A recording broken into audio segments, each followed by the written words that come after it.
Yo, what's up, everybody? Welcome back to another NVIDIA earnings call coverage. I'm your host, Kevin Dubrisky, here live on Benzinga. Now, NVIDIA just posted their earnings report. It was, of course, a double beat. I'm sure anybody could have seen this coming. But the question is, what are they going to say on the earnings call? Because what they say on the earnings call really gives us some trajectory going forward for Q4. So Q3 is set in stone. We're done here. We got our reports. What is Q4 bringing to us? So I'm going to show you guys some slides. We'll go over some information of what NVIDIA is as a company. Guys, drop some W's in the chat if you're excited. It's always a good time when NVIDIA has earnings. Let's get the party started. So NVIDIA Q3 earnings report came in. Earnings per share, $1.30 beats $1.25 estimate, of course. Revenue, $57.006 billion, beat the $54.8 billion estimate. Of course, a double beat, back and forth. Record $31 billion in profit this year. Guys, drop that like for NVIDIA's killing it, as always. Gross margin 73.4%. This is important, guys. This is an extremely strong gross margin and could really help impact it going forward. So even before we hear the earnings call, we know that there's a good, strong trajectory for NVIDIA like we've been seeing. Yo, what's up, Cam? How's it going, guys? I hope you're excited. We're going to go over some reports, and then we're also going to look at the chart and see if we can find some key levels and possibly some swing trades on NVIDIA.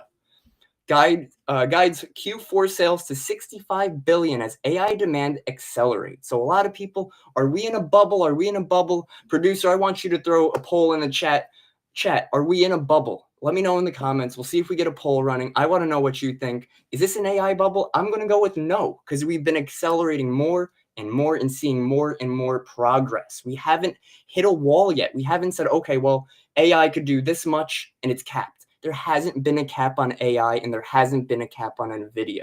Don't fall for the noise. How NVIDIA makes money. Data center, GPUs and systems, their H100, their Blackwell, those are the primary drivers of revenue for NVIDIA. Gaming, of course, GeForce and RTX graphic cards for PC gaming and AI PCs. I know I have a GeForce, I'm staring at it right now, and that's what's running this beautiful stream. Professional visualization and supercomputing, guys. NVIDIA's next level.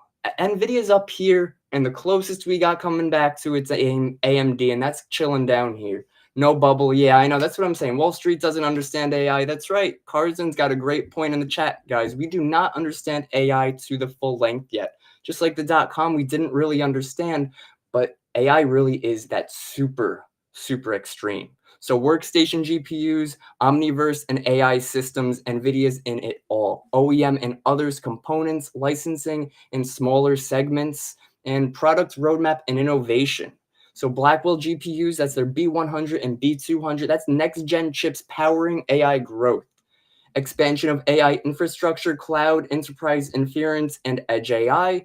Software ecosystem, that's their CUDA. That is like their OG of what really formed AI, because that's where it webs out, where if you say this, then this happens. If you don't say this, then this happens, and it branches, and that's that stem of AI, the AI framework.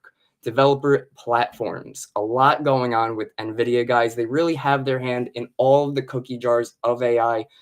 Really not going anywhere anytime soon. We're seeing history in the making with NVIDIA. Right now we're at, let's take a quick look at the charts, guys.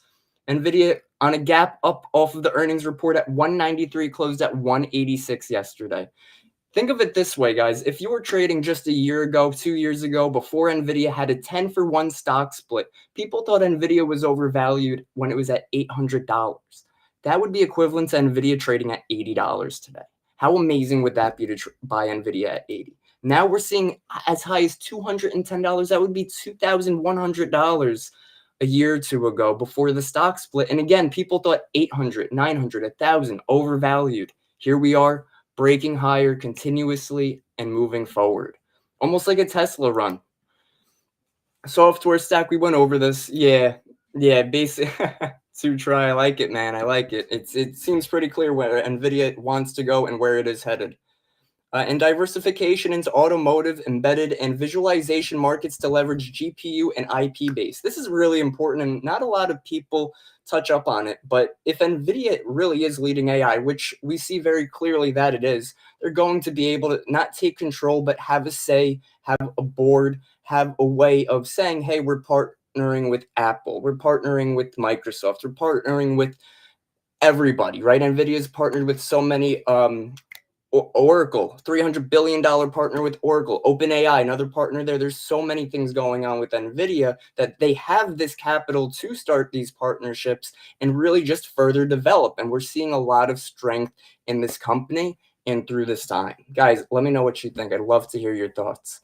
Risk factors to watch for the call, guys. Valuation risk. Obviously, we were just talking about it. Before the stock split, people thought $1,000 was too much for NVIDIA. Hit 1,200, people thought it was too much. It had a stock split, it came down to $120. Now it's trading back up to about 200, 210. Right now we're around 193 from the gap from our close today to where we're currently trading at. So valuation risk, I wouldn't be too concerned on that. Supply constraints and scaling risk for next gen chips, I would keep an eye on this, guys, because we want to know what's really going on, especially on the end of China. Because if China starts to ban NVIDIA chips again, that's going to take a big hit on their revenue. So we have to be aware of what's going on geopolitically and globally to really understand what's going on with NVIDIA. Macro and market risk, AI investment could slow. We also don't know. They're spending all of this money, all of these partnerships. How long could this momentum last? How long can they send out billions here and billions here? Competitive pressure, as we mentioned earlier, their competition really is just AMD, Intel, and of course some in-house custom AI chip solutions. Maybe you want to talk about XAI with Grok, maybe some other smaller AI companies, but nobody's keeping up with the AI like Nvidia. AMD are close second, but not even that. Regulatory and export risks, guys. China restrictions is what I was just mentioning before, could impact a large portion of demand, could impact anywhere from 20 to 30%. Now, something I like to mention, and this is something new that I started to bring up in the past 3 NVIDIA call coverages that I've done, but NVIDIA Corp's portfolio. Now, they're not only a fantastic company, but they have a huge stock portfolio too. So this is their updated portfolio from last year, and I do have last quarter. I do have last quarters right here too. So we see a slight difference. Before it was about $4.3 billion of a portfolio. Now they're only about 3.8. The shares of CoreWeave have dropped from 91% of their portfolio to 86. However, the amount of shares has gone up by about 10,000? 10,000. So we do want to keep an eye on that. It is continuing to the upside. CoreWeave did take a very big hit, which is why it isn't as big of a holding. So take a look at CoreWeave right now. We covered CoreWeave over here when NVIDIA had earnings, and it announced it was a very big holding on it, and it ended up shooting up another 60%. From that point, we've now dropped about 60% to the downside. Can CoreWeave find support near the 61 to 68 mark? This is something that NVIDIA is still holding. We see that it is still holding. So I think if NVIDIA has confidence in this, they are still partnered, they're still holding. This is something that I would also be interested in getting in as well. ARM Holdings is another position, only 4% of their portfolio. And Applied Digital, now this one was only about 1.7% of their portfolio. Applied has gone up since then, now makes up 4.6% of their portfolio. And some other holdings of NVIDIA include RXRX, NBIS, and WRD. Now, what to listen for on the call, very important, guys. And let me know in the chat, where is NVIDIA headed? Where do you think we open tomorrow? I'm going to show you guys NVIDIA on the chart right now. We see the yellow lines you see are key psychological levels. Look at how price respects the 190 even, 195 even, 185 even, 180 even. These are key psychological levels that when we're at new all-time highs, we look to use. So right now, NVIDIA closed 186. We're looking at 193. Let's turn on our extended trading hours so we could see our gap up. So something I would keep an eye on, guys, for NVIDIA technical-wise, would to see if we can open above 195 tomorrow and make our way towards that 200 level again. 200 is a major psychological level. Cam says, to the moon, baby. Is NVIDIA going to the moon tomorrow? We just had another double beat, which NVIDIA loves to do. I think it might. And this can also help move stocks, right? The stock market, a lot of people were concerned in where is the stock market going? The ES, the SPY, the NQ, QQQ, NASDAQ. Well, at this point, we see NVIDIA's strength Yeah, you're saying 199. I like it, Steven. I like it. I got that same 200 level. Real strong level from November 10th. It was even a strong level from November 5th and the day prior on November 4th. So if we can break above 195 for tomorrow's New York session price action, I'll be looking for us to continue. A break above, maybe a retest and a hold. Something I do like to look for too, guys, is any areas that may have been resistance. We'll look to see if we could break it and see if that wants to now become our support. Yeah, it would be great, guys. We'll see. Hopefully, this is enough to help support the market, but we do want to be careful because of the geopolitical risk with the concerns of not getting a rate cut in December, right? So those odds went from 90%. Powell spoke a couple weeks ago to 70%, spoke again more recently, came down sub 50%. And that's why markets have been very sort of sideways lately. If we take a look at the SPY, we see that we've sold off from our highs on our daily time frame. We've really pulled back about 4.7%. So at this point, a lot of people are concerned. They're getting worried, but there's nothing to worry about, guys. When you're concerned in the market, that's usually the best time to buy. And when you're nervous, when in doubt, zoom out. We want to look at a bigger time frame. This is just from May. This is a very bullish market. So if we're pulling back 4% here, that's okay. We also pulled back 3% here and continued to new all-time high. We pulled back about 3% here, all-time high. A correction is when we go below 10%. So what we can do is we could take our measurement tool and bring it down to where 10% would be. And now we know, guys, as traders and investors, that if the SPY can get below 620, about 620.90, that we are in a correction, a bear market. So again, great place to maybe start to invest long term, but right now we want to be patient and watch that 620 area. But with strong Nvidia, guys, we really might hold this. We see our range. We see that buyer stepped in off of the 656 multiple times. And with SPY at support and Nvidia at support, that is major confluence, right? As traders, whether you're investing, a swing trader, a day trader, we want to look for something called confluence. Confluence basically means you're looking for multiple reasons to enter your trade. You're not taking a 50-50 trade, you're taking a high probability trade. The Palantir partnership, there's that as well. I could see, producer, if you don't mind pulling up the article for the Palantir partnership, we'll see what's cracking with that. Right now, guys, I want to know, is Nvidia opening above 190 tomorrow? Because remember, we're above 190. We're at 194 right now. That earnings call could come out and they could be a little shaky. They could say, listen, things are going great and things are steady. And they might be a little not too transparent, right? When they're not transparent, investors get shaky.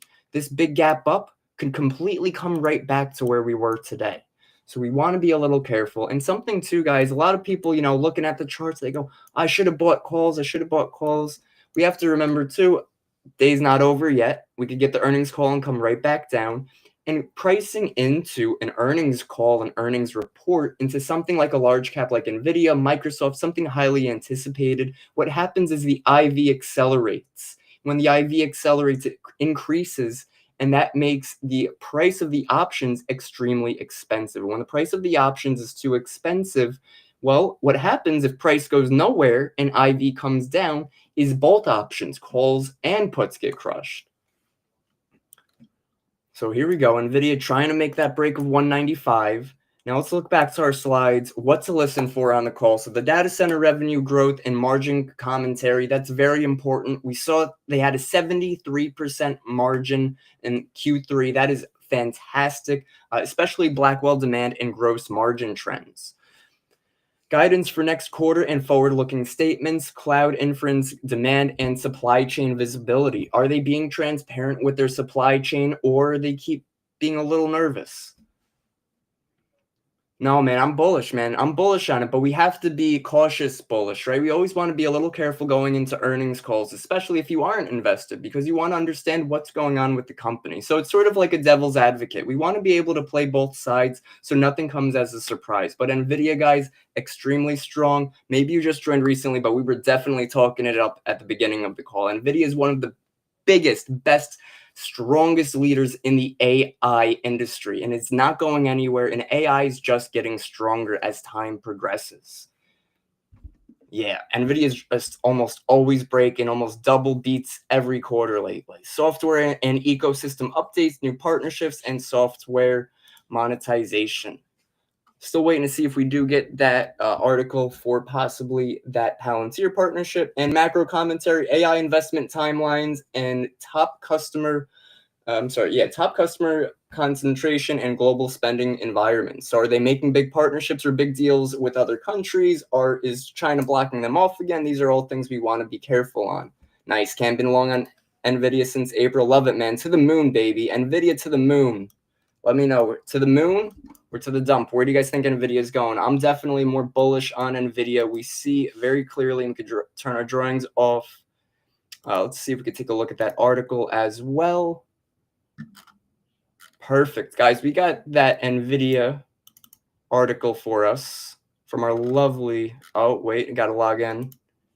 Give me 1 second here, guys. We're going to take a look at Nvidia for just one moment while I pull that article up for us so we could see exactly what's going on in these Nvidia earnings. To the moon, guys. Drop it to the moon in the chat. Let me know if you think Nvidia is going to the moon. Let's see. Oh, it should be good then. Okay. All right, guys, we have our article up. We are ready to roll. Let's take a quick look here. Nvidia Q3 record revenue as Blackwell demand surges. So here we go. Here's some of the answers, some of those questions we were just referring to, right? So we're not looking at those questions as, oh, we're bearish, but we're looking at those questions as, I want to know. If we're investors, we want to know what we're investing in. We don't want to just aimlessly invest and just throw money at the wall and hope it sticks. We want to invest in a company that's strong. Nvidia, extremely strong. Nvidia Corporation recorded third quarter financial results on Wednesday after market close. Results: Nvidia reported third quarter revenue of $57 billion, up 62% year over year. Guys, you want to talk about a very strong performing company. Third quarter revenue, $57 billion. Numbers great, but what we care about as a company and what we care about when we look for investing in growth is that year over year, up 62% year over year. And people want to say it's a bubble. It sounds more like it's strong and it's growing. The revenue total beat street consensus of $54.88 billion. The company reported earnings per share at $1.30, beating the estimate of $1.25. This marked the 12th straight double beat for Nvidia. Bubble who? With revenue and earnings per share both topping analysts' estimates, revenue also hit another record quarter. Guys, it is just nonstop. Nvidia is guiding for fourth quarter revenue to be in a range of $63.7 billion and $66.3 billion. Analysts keep it currently at $61.48 billion, according to data from Benzinga Pro. Guys, drop a like button if you're learning something. We are lighting it up today. The Nvidia earnings call is in T-minus 10 minutes, and that's when we'll get some more clarity in what's going on in the company and what they have planned going forward. Nvidia stock is up 2.8%, which we know now is even higher than that. Yeah, to the moon it is. It sounds like it's to the moon, guys. Versus 52-week range from 86, guys, a 52-week range. Just 52 weeks ago, a year ago, $86 a share. As we mentioned before Nvidia had its 10-for-1 stock split. This would be equivalent to Nvidia trading at $860 a share. People thought that was overvalued. Now you would look at that 86 or 860 a share and say, what a steal. So everything's perspective when it comes to everything in the market, in the economy, in stocks, in investing, in companies. Everything in general is all perspective. So when we look at the perspective of this, and when we look at the perspective of that 62% year over year growth, this is screaming to us exactly, Cam, man. Crazy numbers. Absolutely wild. Got some fantastic ads. Guys, make sure you use Benzinga for any articles you're interested in. They really have such a great breakdown. You look up any ticker you're interested in. Like, let's say we want to look up Nvidia. And it gives you the stock quote from, obviously, this is the close, the current quote, which is the most recent when it was updated. And then it has a nice chart. It gives you an idea of the earnings. It's got everything. It really gives you all the information you need to know on the in-depth and the article side. So definitely use Benzinga Pro if you're looking for an article hub. Nice, man. Buying at Nvidia 91, fantastic. So guys, let's take a quick look back at the charts again. Let's see if we could find some key levels and see if we could possibly find a trade setup for tomorrow. So looking at Nvidia on the daily, I'm going to put my drawings back on, and I know it looks a little overwhelming, but all that we really have here are just these yellow levels, which are, like I mentioned before, those key psych levels. Hey, appreciate that, man. Absolutely. Always happy to help. We love the feedback, guys. Make sure you drop a like, leave some positive feedback. I love doing this with you guys. We try to cover all of the top large cap stock earnings calls. So let's say it's Nvidia and Google today. We're going to cover Nvidia. Say maybe Apple or Microsoft, Meta. We try to make sure to cover them to give you guys the best information. So looking at Nvidia, something I would definitely look for is this green zone I had marked out. Now, this is something we saw earlier on the hourly time frame. And now when we extend it, and I'm going to actually change the color of it to blue, so it sticks out a little bit for us. We see that this was a point of resistance when price was below it, even another point of resistance right here, until price broke it, right? Then we counted it as support, support. So classic support becoming resistance. So at this point, we see pre-market, we've already started to try to reject it. So something I'm going to be looking for tomorrow is in case we open below that zone, what I would be curious in is to see if we gap higher. So let's say right now, people who are in calls from 186, Nvidia opens tomorrow at 193, they're going to be selling out of their positions.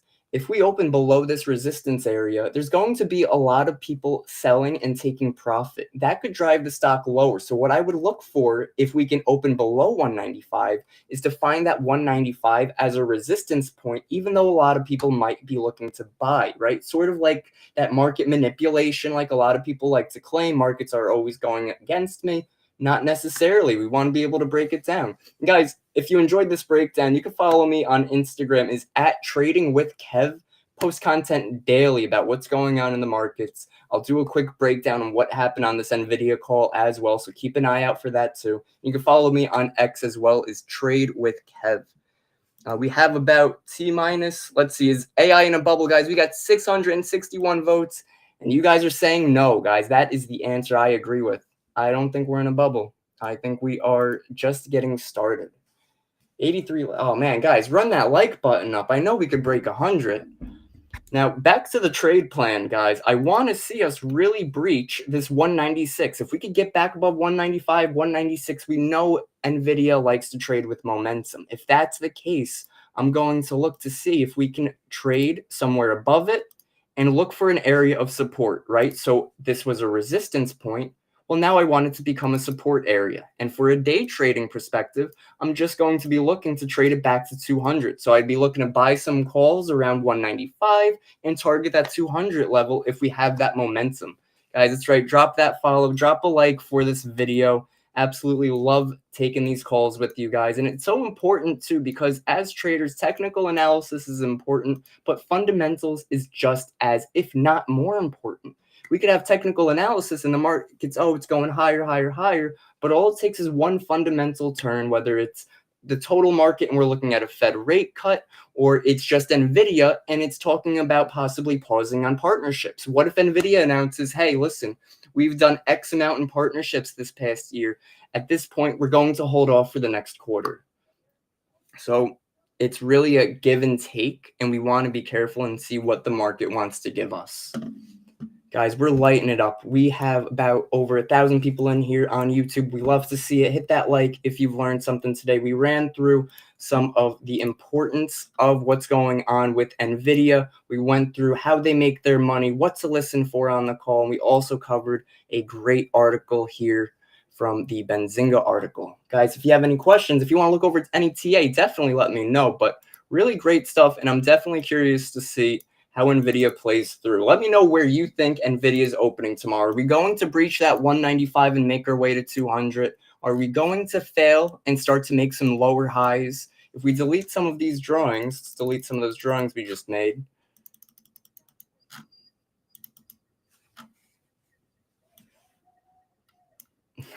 Awesome, James. Happy to hear that. So Again, Nvidia's got momentum behind it, but at this point, if we're looking at our daily time frame, we were making the higher highs. So we see the clear bull trend. Higher highs, higher highs, higher highs, higher highs, higher highs, and we were even making higher lows. Some higher lows, higher lows, higher lows.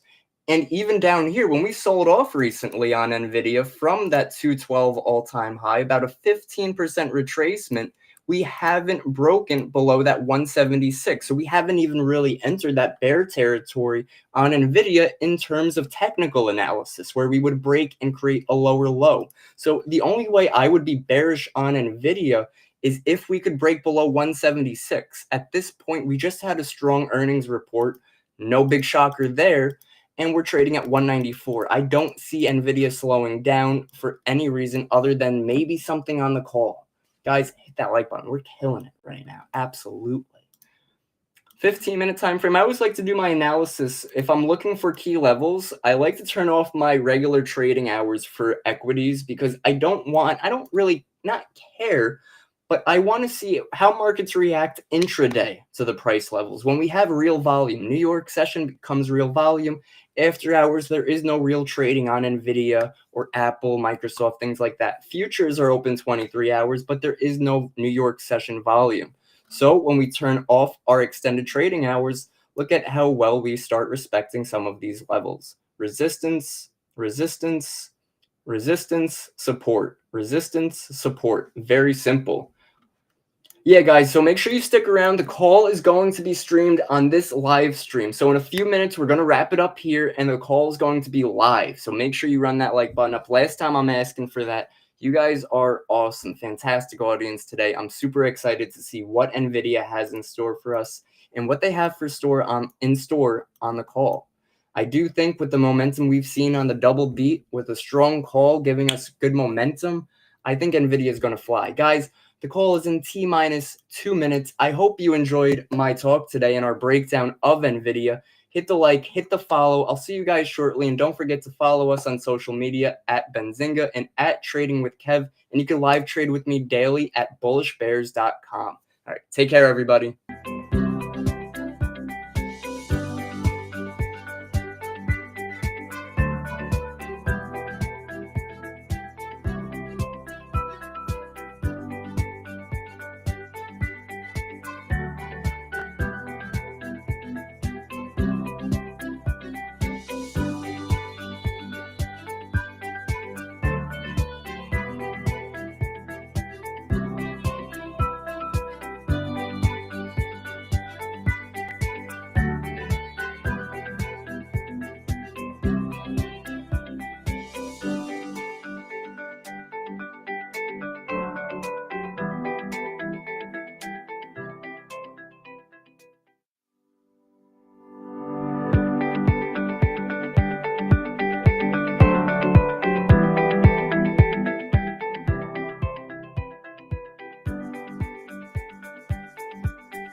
Good afternoon. My name is Sarah, and I will be your conference operator today.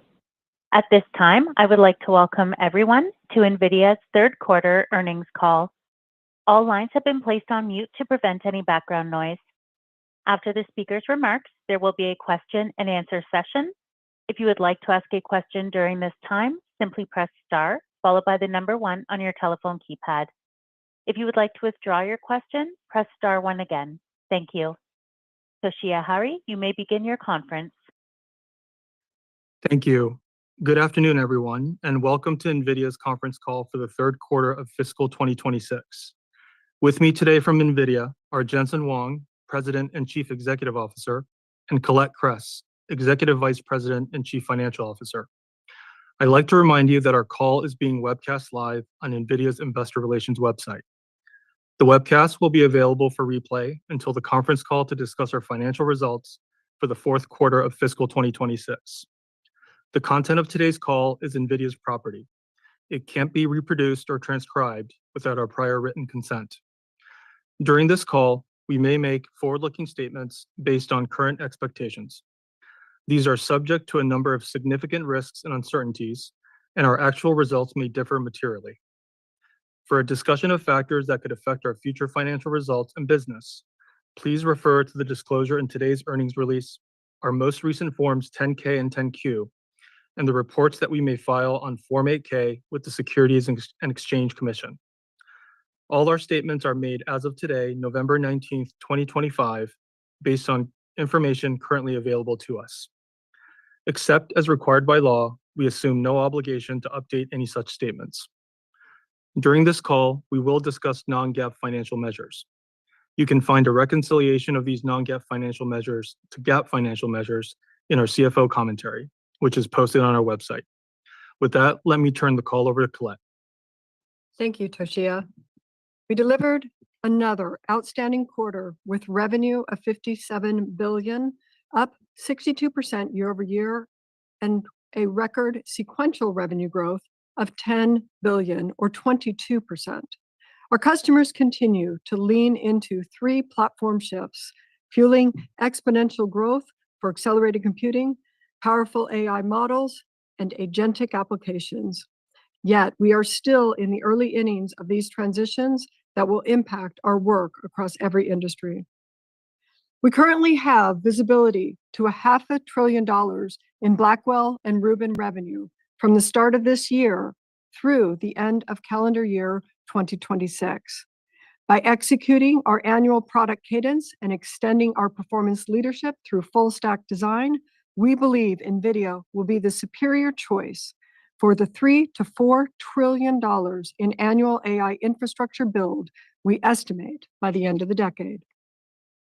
Demand for AI infrastructure continues to exceed our expectations.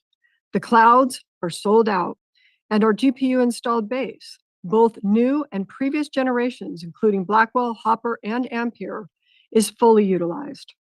Record Q3 data center revenue of $51 billion increased 66% year over year, a significant feat at our scale. Compute grew 56% year over year, driven primarily by the GB300 ramp, while networking more than doubled, given the onset of NVLink scale-up and robust double-digit growth across Spectrum X Ethernet and Quantum X InfiniBand. The world hyperscalers, a $1 trillion industry, are transforming search, recommendations, and content understanding from classical machine learning to generative AI. NVIDIA CUDA excels at both and is the ideal platform for this transition, driving infrastructure investment measured in hundreds of billions of dollars. At Meta, AI recommendation systems are delivering higher quality and more relevant content, leading to more time spent on apps such as Facebook and Threads. Analyst expectations for the top CSPs and hyperscalers in 2026 aggregate CapEx have continued to increase and now sit roughly at $600 billion, more than $200 billion higher relative to the start of the year. We see the transition to accelerated computing and generative AI across current hyperscale workloads contributing toward roughly half of our long-term opportunity. Another growth pillar is the ongoing increase in compute spend driven by foundation model builders such as Anthropic, Mistral, OpenAI, Reflection, Safe Superintelligence, Thinking Machines Lab, and xAI, all scaling compute aggressively to scale intelligence. The three scaling laws, pre-training, post-training, and inference, remain intact. In fact, we see a positive virtuous cycle emerging whereby the three scaling laws and access to compute are generating better intelligence and in turn increasing adoption and profits. OpenAI recently shared that their weekly user base has grown to 800 million. enterprise customers has increased to 1 million, and that their gross margins were healthy. Well, Anthropic recently reported that its annualized run rate revenue has reached $7 billion as of last month, up from $1 billion at the start of the year. We are also witnessing a proliferation of agentic AI across various industries and tasks. Companies such as Cursor, Anthropic, Open Evidence, Epic, and Abridge are experiencing a surge in user growth as they supercharge the existing workforce, delivering unquestionable ROI for coders and healthcare professionals. The world's most important enterprise software platforms like ServiceNow, CrowdStrike, and SAP are integrating NVIDIA's accelerated computing and AI stack. Our new partner, Palantir, is supercharging the incredibly popular ontology platform with NVIDIA CUDA-X libraries and AI models for the first time. Previously, like most enterprise software platforms, ontology runs only on CPUs. Lowe's is leveraging the platform to build supply chain agility, reducing costs and improving customer satisfaction. Enterprises broadly are leveraging AI to boost productivity, increase efficiency, and reduce cost. RBC is leveraging agentic AI to drive significant analyst productivity, slashing report generation time from hours to minutes. AI and digital twins are helping Unilever accelerate content creation by 2x and cut costs by 50%. And Salesforce's engineering team has seen at least 30% productivity increase in new code development after adopting Cursor. This past quarter, we announced AI factory and infrastructure projects amounting to an aggregate of 5 million GPUs. This demand spans every market: CSPs, sovereigns, model builders, enterprises, and supercomputing centers, and includes multiple landmark buildouts. xAI's Colossus II, the world's first gigawatt-scale data center. Lilly's AI factory for drug discovery, the pharmaceutical industry's most powerful data center. And just today, AWS and Humane expanded their partnership, including the deployment of up to 150,000 AI accelerators, including our GB300. xAI and Humane also announced a partnership in which the two will jointly develop a network of world-class GPU data centers anchored by the flagship 500-megawatt facility. Blackwell gained further momentum in Q3 as GB300 crossed over GB200 and contributed roughly 2/3 of the total Blackwell revenue. The transition to GB300 has been seamless, with production shipments to the major cloud service providers, hyperscalers, and GPU clouds, and is already driving their growth. The Hopper platform, in its 13th quarter since inception, recorded approximately $2 billion in revenue in Q3. H20 sales were approximately $50 million. Sizable purchase orders never materialized in the quarter due to geopolitical issues and the increasingly competitive market in China. While we were disappointed in the current state that prevents us from shipping more competitive data center compute products to China, we are committed to continued engagement with the US and China governments, and will continue to advocate for America's ability to compete around the world. To establish a sustainable leadership position in AI computing, America must win the support of every developer and be the platform of choice for every commercial business, including those in China. The Rubin platform is on track to ramp in the second half of 2026. Powered by 7 chips, the Vera Rubin platform will once again deliver an X-factor improvement in performance relative to Blackwell, We have received silicon back from our supply chain partners and are happy to report that NVIDIA teams across the world are executing the bring up beautifully. Rubin is our third generation rack scale system, substantially redefined the manufacturability while remaining compatible with Grace Blackwell. Our supply chain, data center, ecosystem, and cloud partners have now mastered the build to installation process of NVIDIA's rack architecture. Our ecosystem will be ready for a fast Rubin ramp. Our annual X Factor performance leap increases performance per dollar while driving down computing costs for our customers. The long useful life of NVIDIA's CUDA GPUs is a significant TCO advantage over accelerators. CUDA's compatibility and our massive installed base extend the life of NVIDIA systems well beyond their original estimated useful life. For more than 2 decades, we have optimized the CUDA ecosystem, improving existing workloads, accelerating new ones, and increasing throughput with every software release. Most accelerators without CUDA and NVIDIA's time-tested and versatile architecture became obsolete within a few years as model technologies evolve. Thanks to CUDA, the A100 GPUs we shipped 6 years ago are still running at full utilization today, powered by vastly improved software stack. We have evolved over the past 25 years from a gaming GPU company to now an AI data center infrastructure company.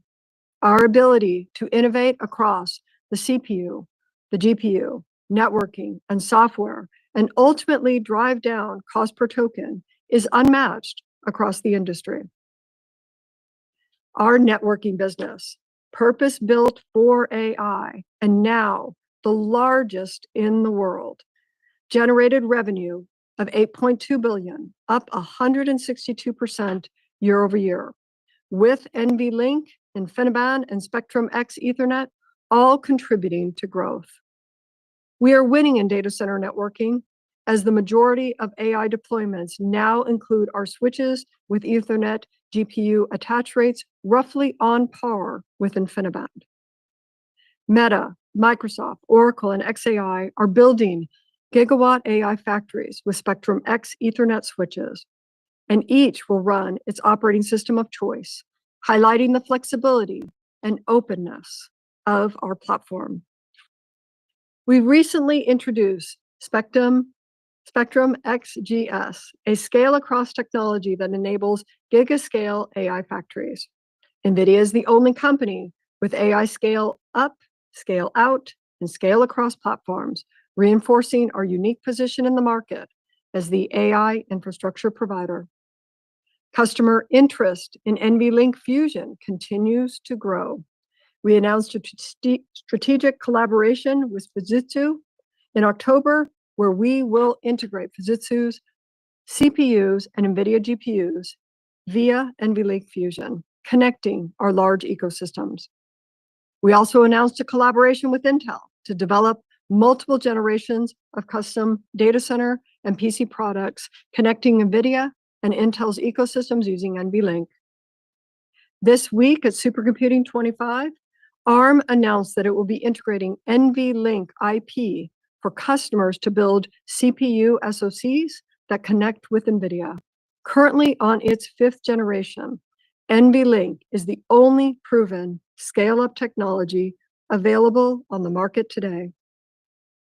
In the latest MLPerf training results, Blackwell Ultra delivered 5x faster time to train than Hopper. NVIDIA swept every benchmark. Notably, NVIDIA is the only training platform to leverage FP4 while meeting the MLPerf's strict accuracy standards.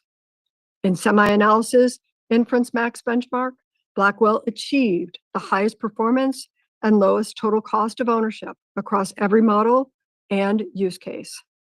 Particularly important is Blackwell's NVLink's performance on a mixture of experts, the architecture for the world's most popular reasoning models.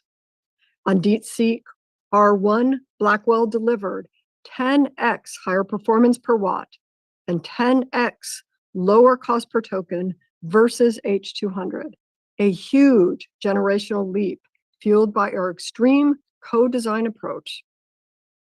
NVIDIA Dynamo, an open source, low latency, modular inference framework, has now been adopted by every major cloud service provider, leveraging Dynamo's enablement and disaggregated inference. The resulting increase in performance of complex AI models, such as MOE models, AWS, Google Cloud, Microsoft Azure, and OCI, have boosted AI inference performance for enterprise cloud customers.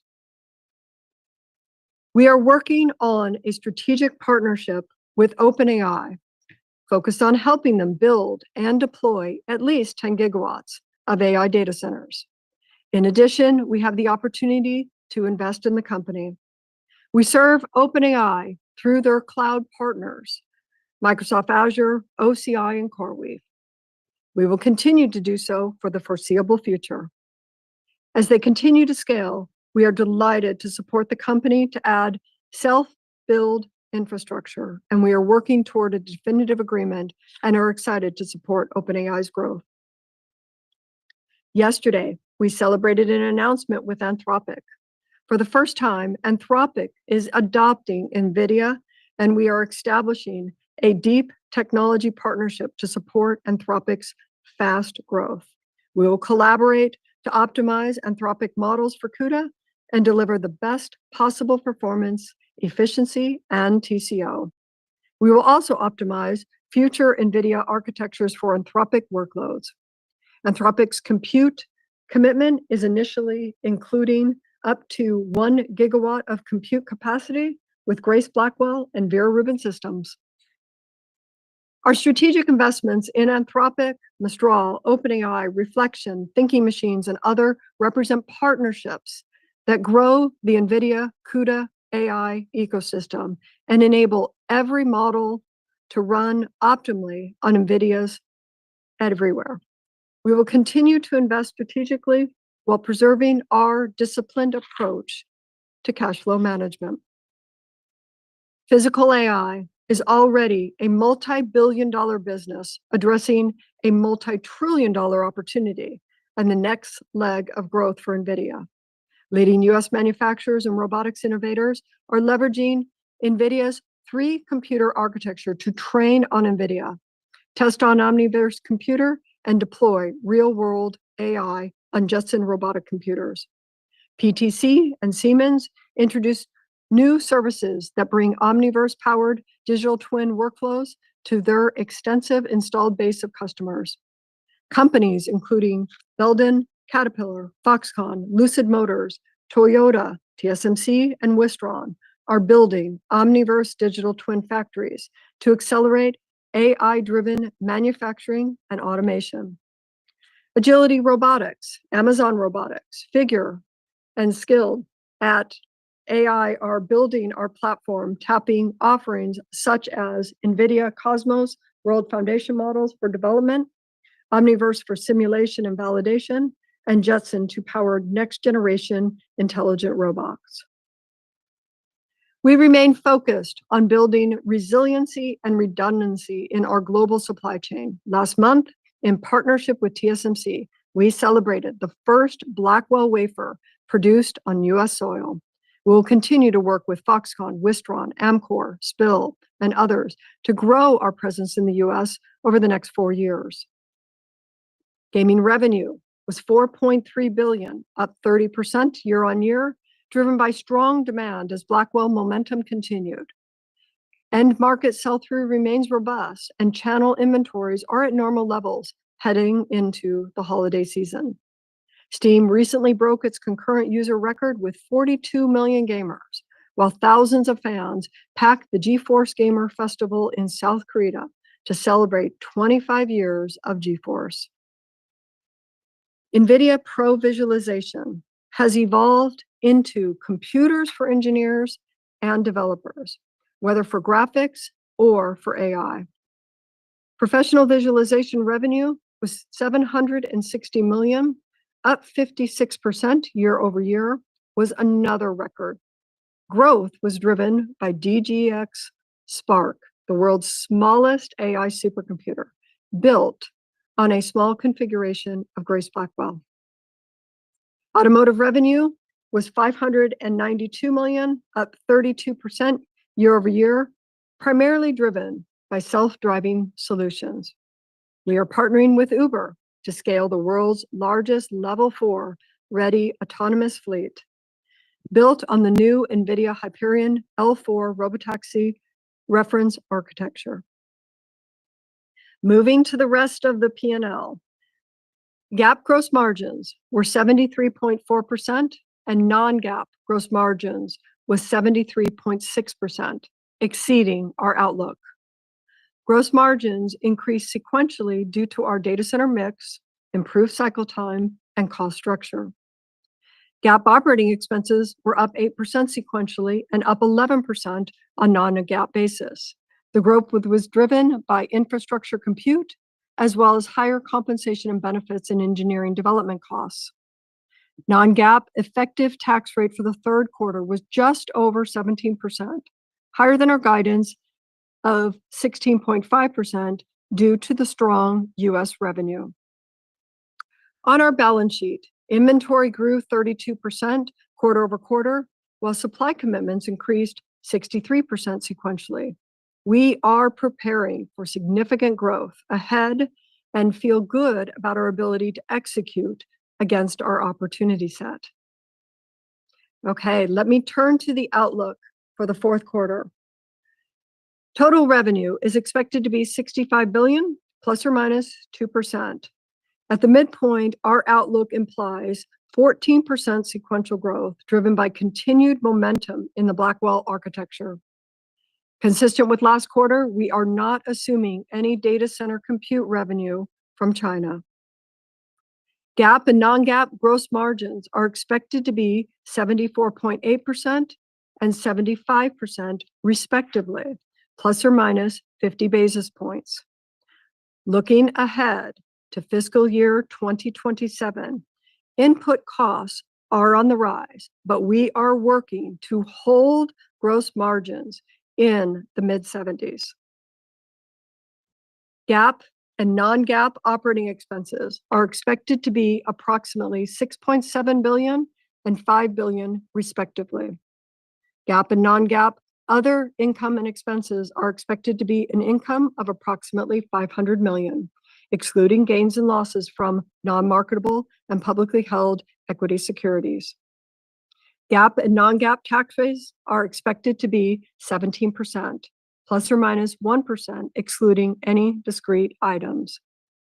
At this time, let me turn the call over to Jensen for him to say a few words. Thanks, Colette. There's been a lot of talk about an AI bubble. From our vantage point, we see something very different. As a reminder, NVIDIA is unlike any other accelerator. We excel at every phase of AI, from pre-training and post-training to inference. And with our 2-decade investment in CUDA-X acceleration libraries, we are also exceptional at science and engineering simulations, computer graphics, structured data processing, to classical machine learning. The world is undergoing 3 massive platform shifts at once. The first time since the dawn of Moore's Law. NVIDIA is uniquely addressing each of the 3 transformations. The first transition is from CPU general purpose computing to GPU accelerated computing, as Moore's Law slows. The world has a massive investment in non-AI software, from data processing to science and engineering simulations, representing hundreds of billions of dollars in cloud computing spend each year. Many of these applications, which ran once exclusively on CPUs, are now rapidly shifting to CUDA GPUs. Accelerated computing has reached a tipping point. Secondly, AI has also reached a tipping point and is transforming existing applications while enabling entirely new ones. For existing applications, generative AI is replacing classical machine learning in search ranking, recommender systems, ad targeting, click-through prediction to content moderation, the very foundations of hyperscale infrastructure. Meta's GEM, a foundation model for ad recommendations trained on large-scale GPU clusters, exemplifies this shift. In Q2, Meta reported over a 5% increase in ad conversions on Instagram and 3% gain on Facebook feed, driven by generative AI-based GEM. Transitioning to generative AI represents substantial revenue gains for hyperscalers. Now, a new wave is rising. Agentic AI systems, capable of reasoning, planning, and using tools.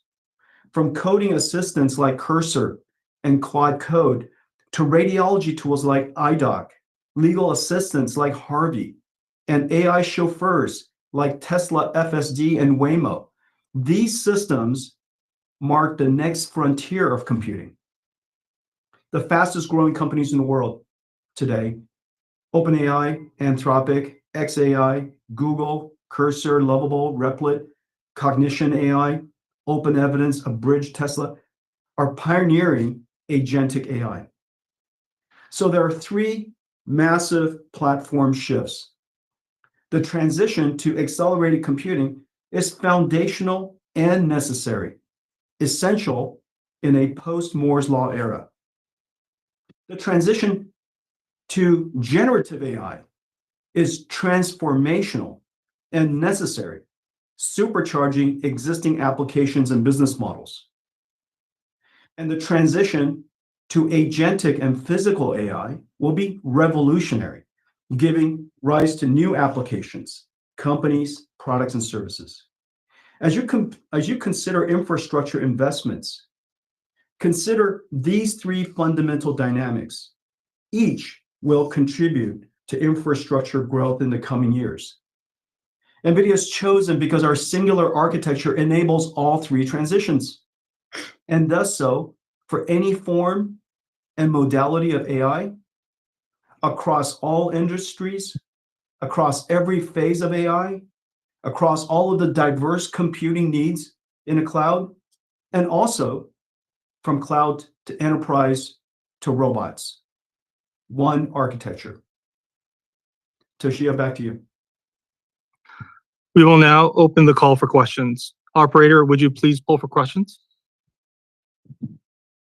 Thank you. At this time, I would like to remind everyone, in order to ask a question, press star, then the number 1 on your telephone keypad. We'll pause for just a moment to compile the Q&A roster. As a reminder, please limit yourself to one question. Thank you. Our first question comes from Joseph Moore with Morgan Stanley. Your line is open. Great, thank you. I wonder if you could update us. You talked about the $500 billion of revenue for Blackwell plus Rubin in 25 and 26 at GTC. At that time, you had talked about $150 billion of that already having been shipped. So as the quarter's wrapped up, are those still kind of the general parameters that there's $350 billion in the next kind of 14 months or so? And I would assume over that time you haven't seen all the demand that there is. There's any possibility of upside to those numbers as we move forward? Yeah, thanks, Joe. I'll start first with a response here on that. Yes, that's correct. We are working into our $500 billion forecast, and we are on track for that as we have finished some of the quarters, and now we have several quarters now in front of us to take us through the end of calendar year 26. The number will grow, and we will achieve, I'm sure, additional needs for compute that will be shippable by fiscal year 26. So we shipped 50 billion this quarter, but we would be not finished if we didn't say that we'll probably be taking more orders For example, just even today, our announcements with KSA, and that agreement in itself is 400 to 600,000 more GPUs over 3 years. Anthropic is also net new. So there's definitely an opportunity for us to have more on top of the 500 billion that we announced.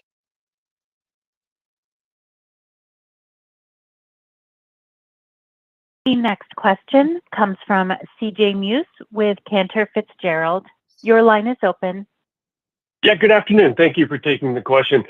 There's clearly a great deal of consternation around the magnitude of AI infrastructure buildouts and the ability to fund such plans and the ROI. Yet, at the same time, you're talking about being sold out. Every stood up GP is taken. The AI world hasn't seen the enormous benefit yet, from B300, never mind Rubin, and Gemini 3 just announced Grok 5 coming soon. And so the question is this: when you look at that as the backdrop, do you see a realistic path for supply to catch up with demand over the next 12 to 18 months, or do you think it can extend beyond that time frame? Well, as you know, we've done a really good job planning our supply chain. NVIDIA's supply chain basically includes every technology company in the world. And TSMC and their packaging and our memory vendors and memory partners and all of our system ODMs have done a really good job planning with us. And we were planning for a big year. We've seen for some time the three transitions that I spoke about just a second ago: accelerated computing from general purpose computing. And it's really important to recognize that AI is not just agentic AI, but generative AI is transforming the way that hyperscalers did the work that they used to do on CPUs. Generative AI made it possible for them to move search and recommender systems and add recommendations and targeting. All of that has been moved to generative AI, and it's still transitioning. And so whether you installed NVIDIA GPUs for data processing, or you did it for generative AI for your recommender system, or you're building it for agentic chatbots and the type of AIs that most people see when they think about AI, all of those applications are accelerated by NVIDIA. And so when you look at the totality of the spend, it's really important to think about each one of those layers. They're all growing. They're related, but not the same. But the wonderful thing is that they all run on NVIDIA GPUs. Simultaneously, because the quality of the AI models are improving so incredibly, the adoption of it in the different use cases, whether it's in code assistance, which NVIDIA uses fairly exhaustively, and we're not the only one. I mean, the fastest growing application in history, combination of Cursor and Claude Code and OpenAI's Codex and GitHub Copilot. These applications are the fastest growing in history. And it's not just used for software engineers. It's used because of vibe coding, it's used by engineers and marketeers all over companies, supply chain planners all over companies. And so I think that that's just one example, and the list goes on, whether it's open evidence and the work that they do in healthcare, or the work that's being done in digital video editing, Runway. And I mean, the number of really, really exciting startups that are taking advantage of generative AI and agentic AI is growing quite rapidly. And not to mention, we're all using it a lot more. And so all of these exponentials, not to mention, just today I was reading a text from Demis, and he was saying that pre-training and post-training are fully intact, and Gemini 3 takes advantage of the scaling laws and received a huge jump in quality and performance, model performance. And so we're seeing all of these exponentials kind of running at the same time, and just always go back to first principles and think about what's happening from each one of the dynamics that I mentioned before: general purpose computing to accelerated computing, generative AI replacing classical machine learning, and of course, agentic AI, which is a brand new category.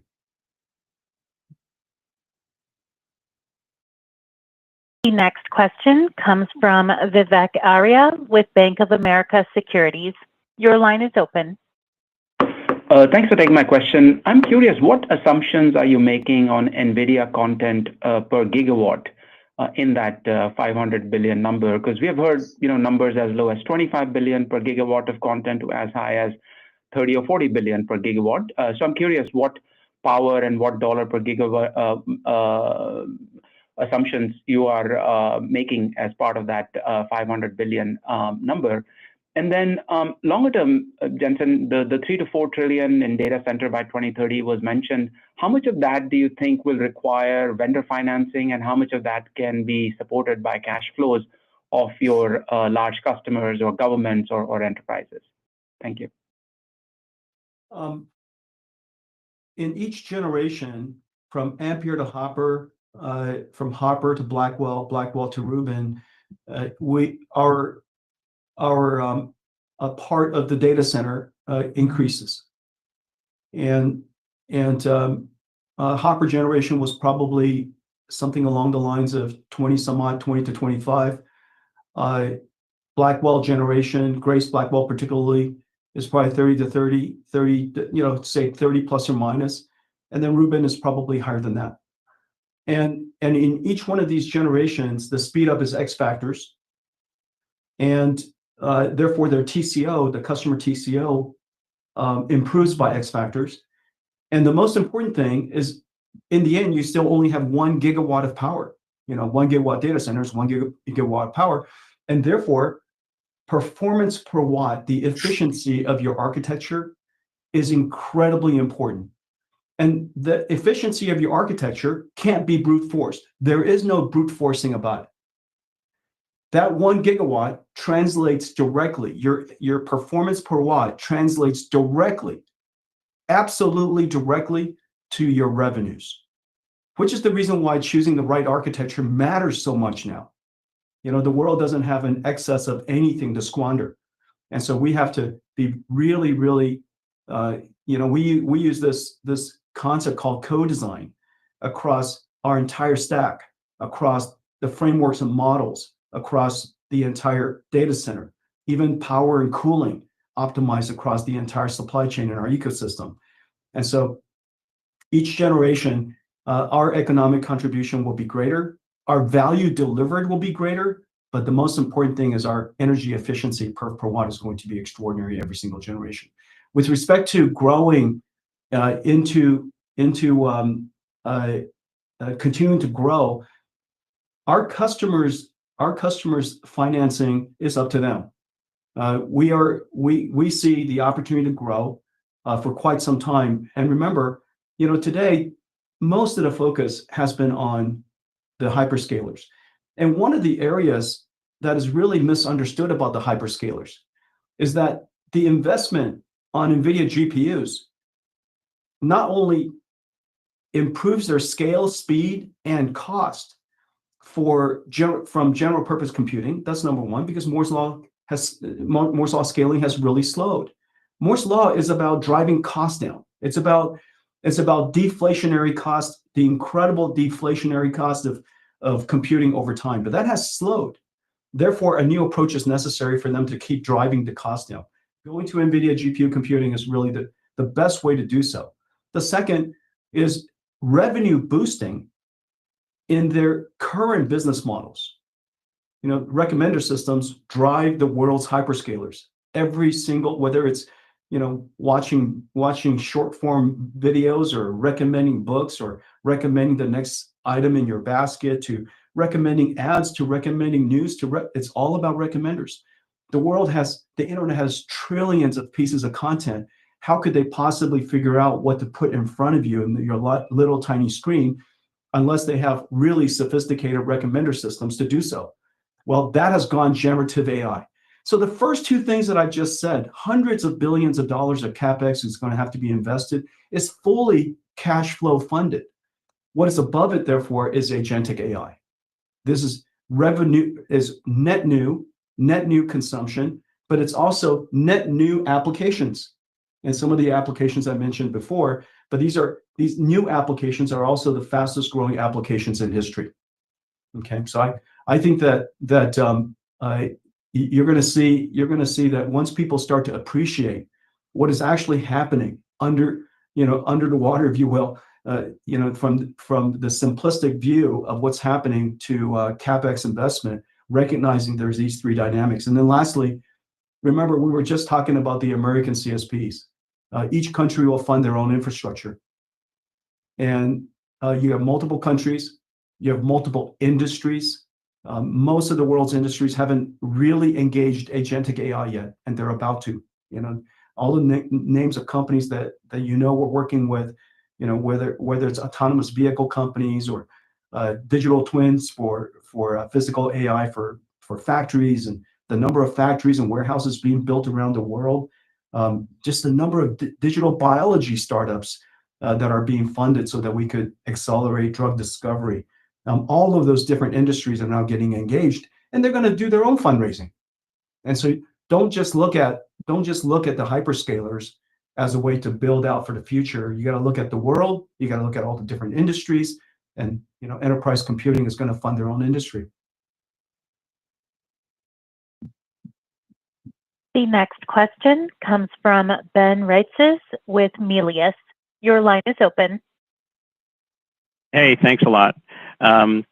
Jensen, I wanted to ask you about cash.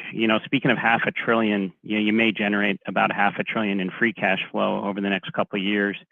What are your plans for that cash? How much goes to buyback versus investing in the ecosystem? And how do you look at investing in the ecosystem? I think there's just a lot of confusion out there about how these deals work and your criteria for doing those, like the Anthropic, the OpenAIs, et cetera. Thanks a lot.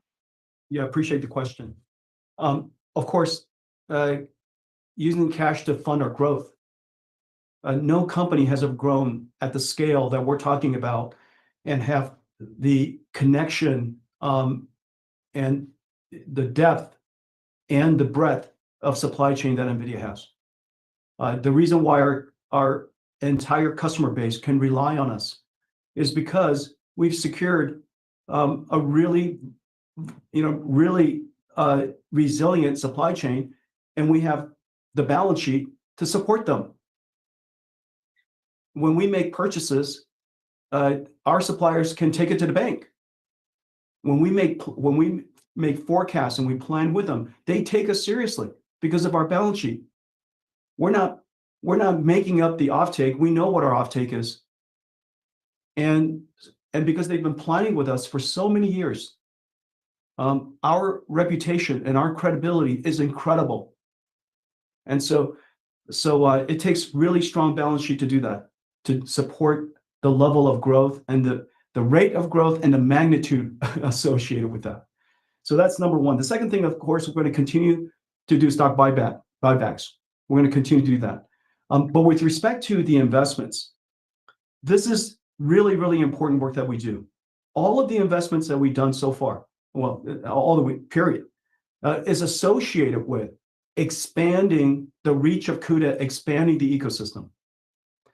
If you look at the work, the investments that we did with OpenAI, it's, of course, that relationship we've had since 2016. I delivered the first AI supercomputer ever made to OpenAI. And so we've had a close and wonderful relationship with OpenAI since then. And everything that OpenAI does runs on NVIDIA today. So all the clouds that they deploy in, whether it's training and inference, runs NVIDIA, and we love working with them. The partnership that we have with them is one so that we could work even deeper from a technical perspective, so that we could support their accelerated growth. This is a company that's growing incredibly fast, and don't just look at what is said in the press. Look at all the ecosystem partners and all the developers that are connected to OpenAI, and they're all driving consumption of it. And the quality of the AI that's being produced, huge step up since a year ago. And so the quality of response is extraordinary.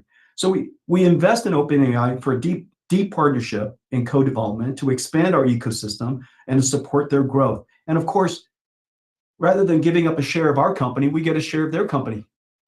And we invested in them in one of the most consequential, once-in-a-generation company that we have a share of. And so I fully expect that investment translate to extraordinary returns. Now, in the case of Anthropic, this is the first time that Anthropic will be on NVIDIA's architecture. The first time Anthropic will be on NVIDIA's architecture. Is the second most successful AI in the world in terms of total number of users. But in enterprise, they're doing incredibly well. Claude Code is doing incredibly well. Claude is doing incredibly well all of the world's enterprise.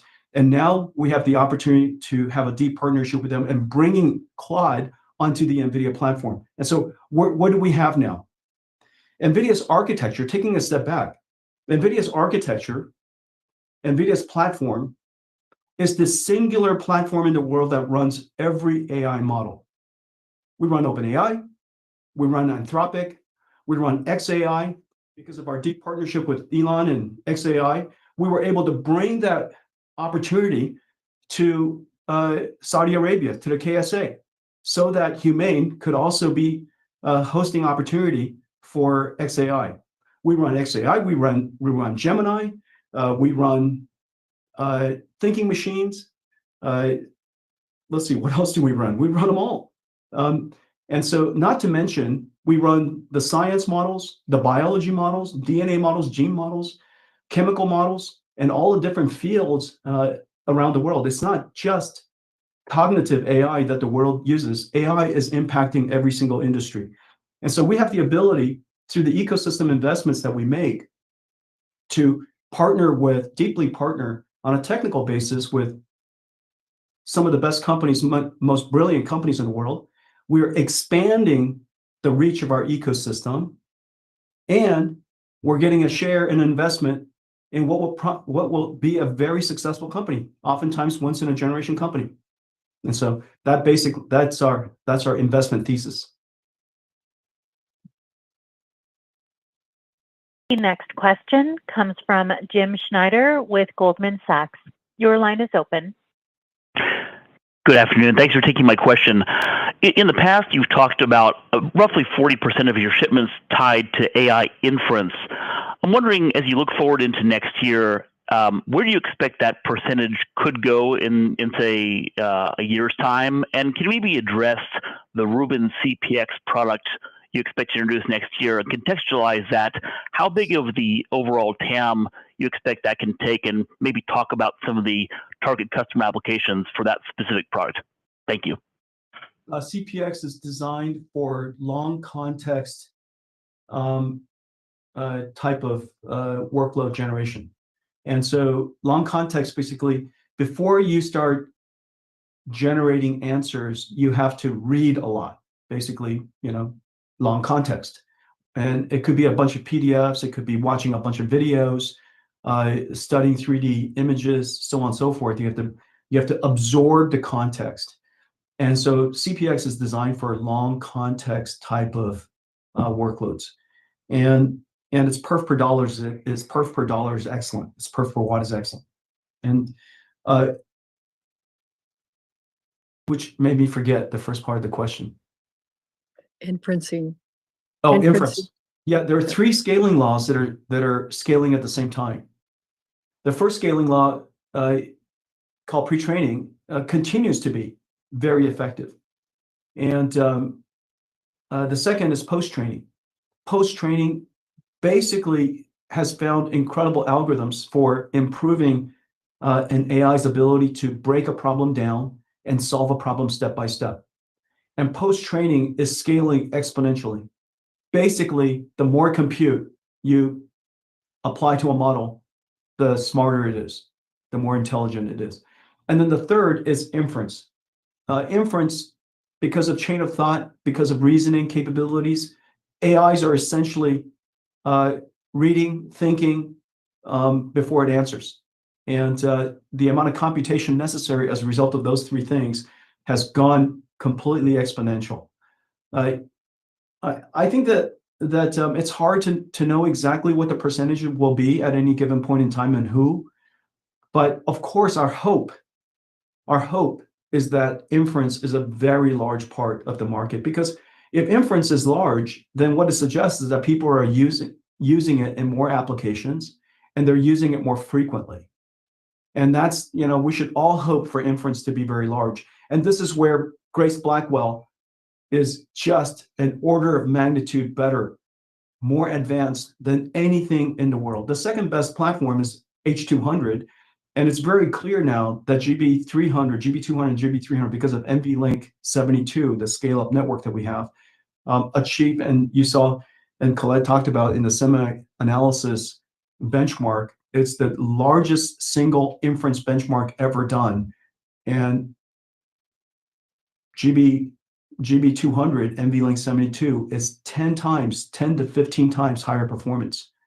And so that's a big step up. It's going to take a long time before somebody is able to take that on. And our leadership there is surely multi-year. Yeah. And so I think I'm hoping that inference becomes a very big deal. Our leadership in inference is extraordinary. The next question comes from Timothy Arcuri with UBS. Your line is open. Thanks a lot. Jensen, many of your customers are pursuing behind-the-meter power, but what's the single biggest bottleneck that worries you that could constrain your growth? Is it power, or maybe it's financing, or maybe it's something else like memory or even foundry? Thanks a lot. Well, these are all issues, and they're all constraints. And the reason for that, when you're growing at the rate that we are and the scale that we are, how could anything be easy? What NVIDIA is doing obviously has never been done before. And we've created a whole new industry. On the one hand, we are transitioning computing from general purpose and classical or traditional computing to accelerated computing and AI. That's on the one hand. On the other hand, we've created a whole new industry called AI factories. The idea that in order for software to run, you need these factories to generate it, generate every single token instead of retrieving information that was pre-created. And so I think this whole transition requires extraordinary scale. And all the way from the supply chain, of course, the supply chain, we have much better visibility and control over it because, obviously we're incredibly good at managing our supply chain. We have great partners that we've worked with for 33 years. And so the supply chain part of it, we're quite confident. Now, looking down our supply chain, we've now established partnerships with so many players in land and power and shell, and of course financing.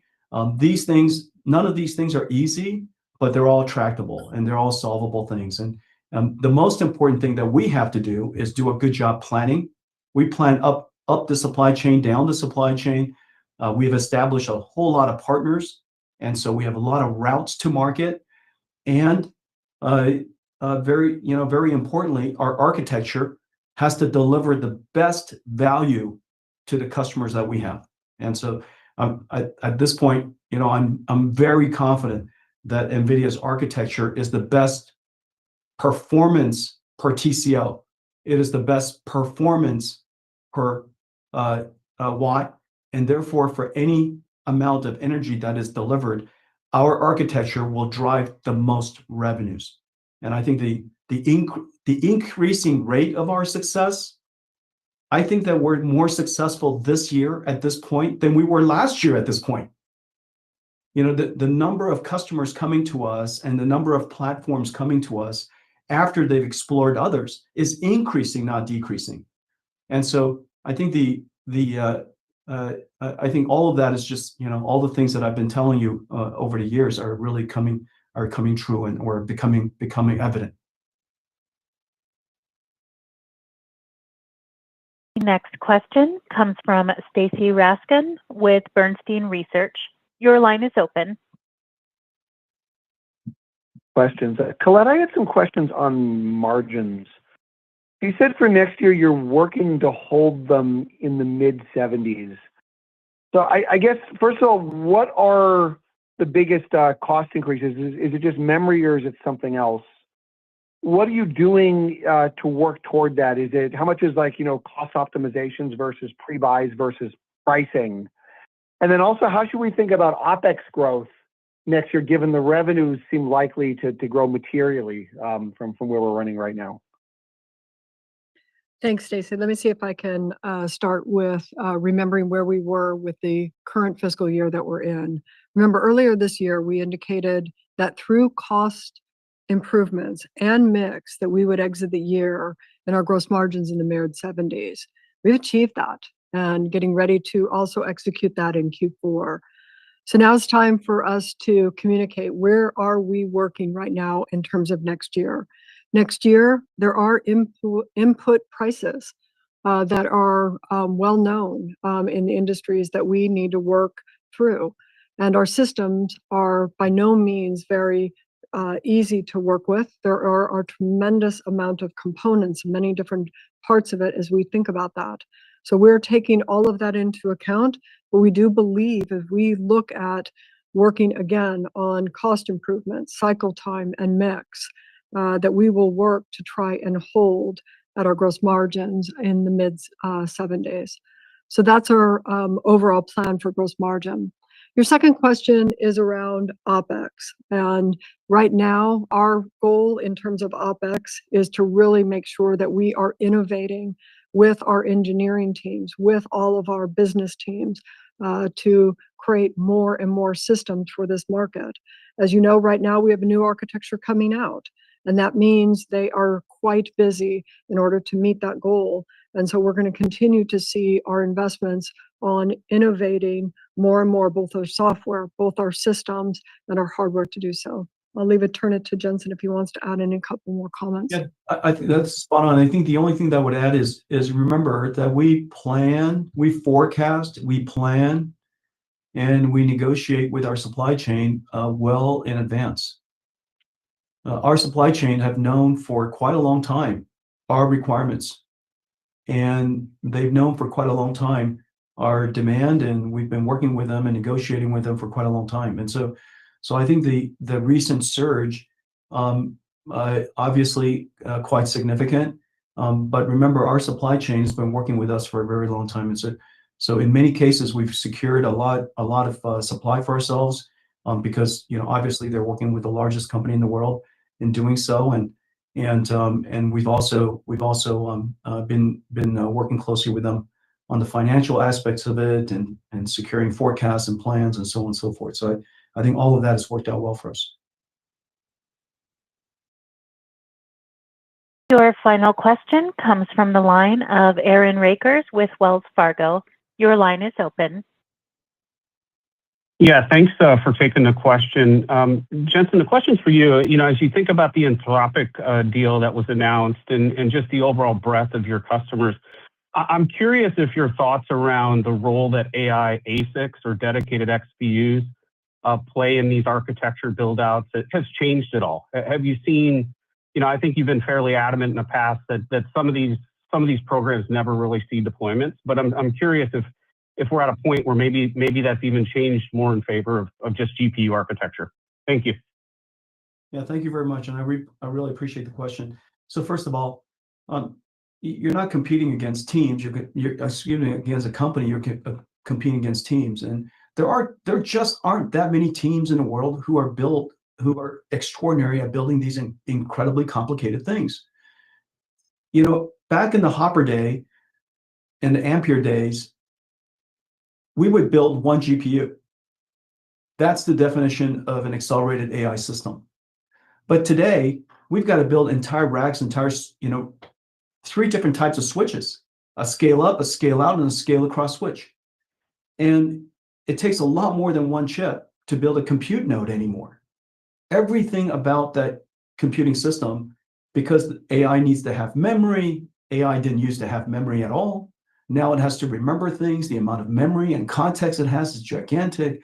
The memory architecture implication is incredible. The diversity of models, from mixture of experts to dense models to diffusion models to autoregressive, not to mention, biological models that obeys the laws of physics. The list of different types of models has exploded in the last several years.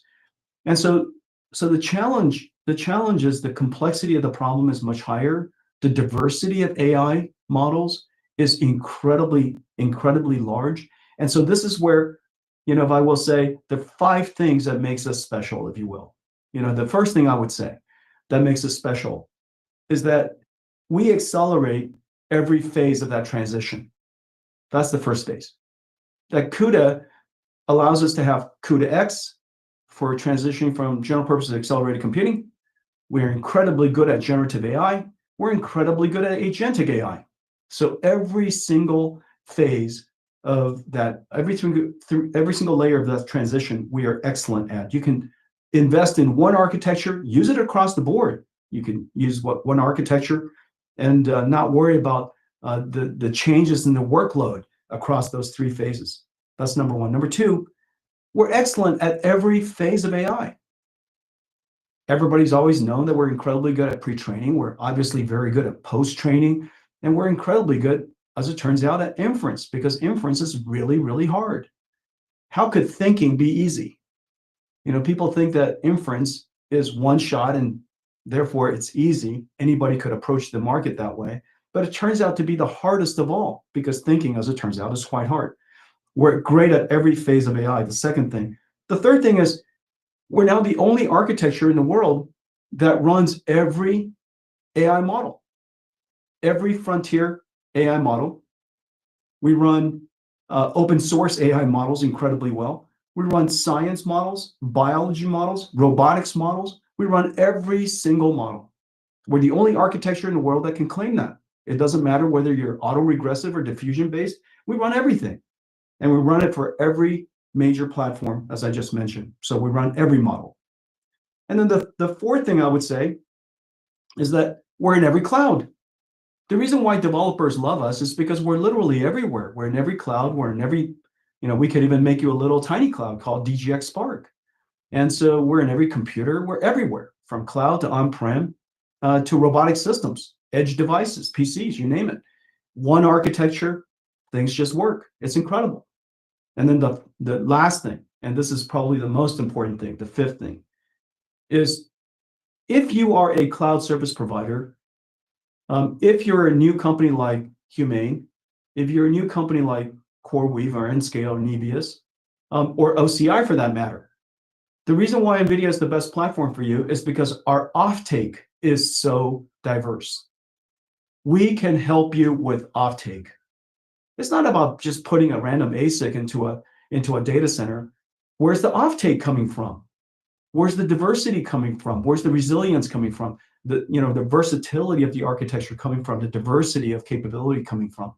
NVIDIA has such incredibly good offtake because our ecosystem is so large. So these 5 things, every phase of acceleration and transition, every phase of AI, every model, every cloud to on-prem, and of course, finally, it all leads to offtake.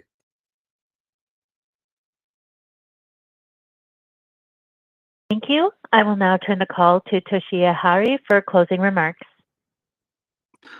In closing, please note we will be at the UBS Global Technology and AI Conference on December 2nd, and our earnings call to discuss the results of our fourth quarter of fiscal 2026 is scheduled for February 25th. Thank you for joining us today. Operator, please go ahead and close the call. Thank you. This concludes today's conference call. You may now disconnect.